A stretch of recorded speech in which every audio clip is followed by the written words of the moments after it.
kita ini sebagai hamba harus ridha dengan keputusan Allah. Jadi kalau mau masuk surga tuh Pak, ya, itu sebenarnya rumus-rumus dalam Al-Qur'an itu mudah ya. Yang pertama, wa amma man khaufa maqama rabbih wa nahan nafsa 'anil hawa fa innal jannata hiyal ma'wa. Langkah menuju surga itu 3 langkah. Yang pertama takut kepada Allah.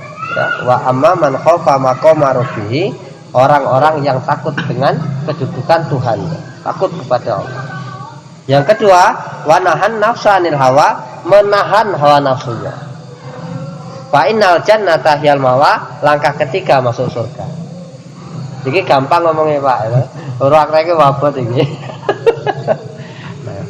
Kalau diperdalam lagi, ya, perdalam lagi, takut kepada Allah ini kunci seseorang bisa mengamalkan wasiat khotib setiap Jumat itu.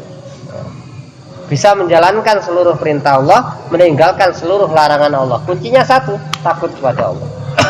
Ya. Jadi kurung adzan, wah nara salat iki mlebu neraka iki. Wedi ora Allah iki. Nah, salat ya ta. Ora poso iki, nah poso ya ta. Wis mampu ora budal haji, ya wedi ya. Nah, seperti itu. Ketika jalan ada godaan wanita yang cantik jelita, nah, ada peluang untuk zina, nah, ada kesempatan wedi mbek Allah, ora sida ya. Apa nyolong wedi mbek Allah, ora sida. Jadi takut kepada Allah ini kalau diperdalam lagi akan menjadikan dia itu betul-betul dekat kepada Allah. Yang kedua, menahan nafsanil hawa, menahan hawa nafsunya. Nah, gambarannya kayak poso lah Pak ya, kayak poso. Seperti puasa itu gambarannya. Pulang di rumah siang-siang habis nyangkul itu, panas itu, kulkas dibuka ya penuh ya, menggiurkan isinya itu. Buka tadong nasi, ya ada nasi panas. Lauk kesukaan kita ada di situ. Ya. Nah, pengen mangan ora? Pengen ngombe ora? Pengen. Tapi kelingan, oh ya iki sik poso. Kok ndak diseneni pangeran. Akhirnya apa? Ditahan itu semua, tidak makan, tidak minum, ditahan. Seperti itulah gambaran. Nah, kita pengen setelah dipikir, oh ini maksiat ini, tahan. Nah, dua ini kok ada dalam diri kita, ya, fa innal jannata hiyal ma'wa, wes tinggal mlebu swarga. Mati tinggal melangkahkan kaki ke surga. Nah, itu rumus dalam Al-Qur'an. Memang mudah dihafal, mudah dibicarakan, ya. Tapi setelah ngaji ini praktek, wah padha abote gitu. Nah, terutama lagi rasan-rasan. Nah ini paling abot di rasan-rasan. Nah, kalau sudah duduk majelis, nah, maksud dan tujuan sudah selesai, ya, masih sisa waktu, kopi masih ada, bape rasan-rasan. Wong kae, kena kafe. Nah seperti itu. Nah kalau kita wanahan nafsanil hawa, kita hentikan itu. Kemudian rumus kedua, fadkhuli fi ibadi fadkhuli jannati. Fadkhuli, masuklah kamu fi ibadi, di dalam golongan hamba-hambaku. Wadkhuli jannati, dan masuklah kamu ke dalam surga. Untuk masuk ke surganya Allah, satu kuncinya betul-betullah kita jadi hamba Allah. Ya, betul-betul menjadi hamba Allah. Nah, sekarang bab hamba kita pahami dulu. Yang namanya hamba, ya. Yang namanya hamba zaman dahulu, ya, masih ada perbudakan, ya, hamba sahaya. Hamba itu wujud manusia, nilai seperti hewan.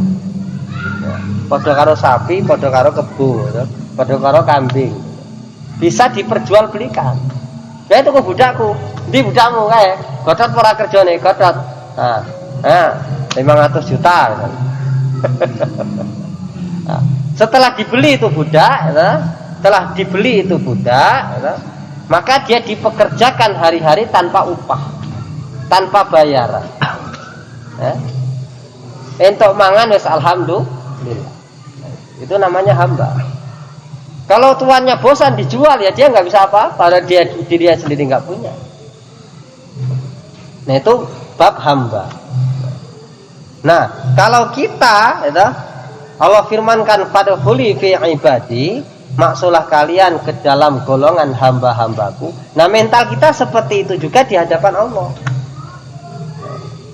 Jadi nggak ada kalau kita betul-betul hamba, memahami hamba itu siapa, nggak ada istilah sholat terus kok rezeki saya seret ya.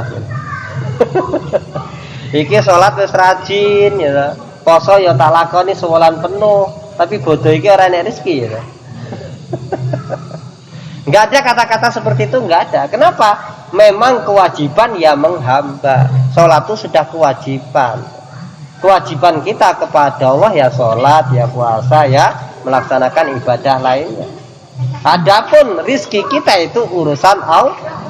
Kita nggak menuntut itu kepada Allah. Kita dikasih hidup udah alhamdulillah. Ya, kita dikasih hidup itu alhamdulillah. Orang yang di dalam kubur itu kalau ditanya pengen apa, balikin itu. Kalau orang di kubur itu ditanya pengen apa, pengen hidup sesaat lagi di dunia untuk beramal soleh. Farji'na na'mal solihah. Itu keinginan orang yang sudah mati itu. Farji'na, kembalikan kami ke dunia, na'mal solihah, kami ingin beramal soleh. Itu keinginan orang yang mati. Lah kita yang masih hidup kok pengen mati? Yang masih hidup ya syukuri hidupnya, amal sebanyak-banyaknya. Makanya benar nasihat Imam Ghazali, ya, kalau kamu tuh merasakan hidup sudah susah betul, ya, masalah dari segala arah, ya, nampaknya sudah sumpek betul lah, nggak ada lagi yang patut disyukuri istilahnya itu, ya. Maka perlulah merenung sejenak, pergi ke kuburan, renungi sejenak. Ini orang sebanyak ini keinginannya ya balik ke dunia lagi untuk beramal soleh. Artinya apa? Kita masih dikasih hidup, sehingga hidup itu waktu yang sejenak bisa untuk gunakan sujud, ya, untuk zikir la ilaha illallah. Ini tuh sudah nikmat yang besar. Kalau memahami seperti ini tuh hidup menjadi nikmat. Jadi betul janji Allah, Fadkuru ala Allah la'allakum tuflihun.